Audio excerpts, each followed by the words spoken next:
All right, what's up, y'all? Clearly, I've been gone for a bit, as you can see by the room. So I got a lot of stuff to do to get the new room set up in the new house. That's part of the reason where I've been.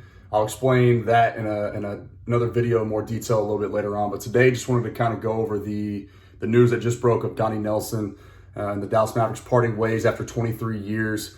It's pretty kind of a bombshell type deal. You know, it's not something that we really expected, especially after hearing the news of the Bob Voulgaris situation that Tim Cato from The Athletic broke yesterday.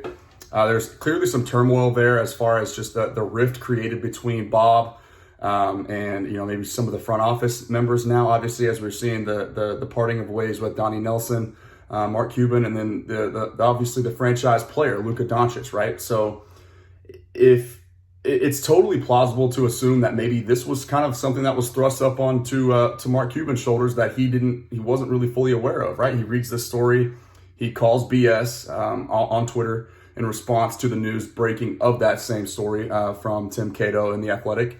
And so maybe, you know, it was one of those things where it's like a light bulb moment where he does a little bit more digging and figures out that maybe there's a whistleblower like Donnie Nelson that was leaking this information to try to save his job as it pertains to Bob Voulgaris climbing the ranks within the organization per se. But it's also perfectly plausible, maybe even more so plausible, to assume that this is just a decision from Mark Cuban to part ways with kind of just a stagnant situation there, and seeing like Donnie Nelson, as far as he's concerned, underperforming when just the role of surrounding one of the top 5 NBA players in the league, you know, and Luka Doncic with adequate talent to get them over the playoff hump and surpass the first round. So obviously you run into a buzzsaw with two of the best 3-and-D players in Paul George and Kawhi Leonard in consecutive years. That's no easy task, regardless of what kind of talent you've got surrounding Luka Doncic. But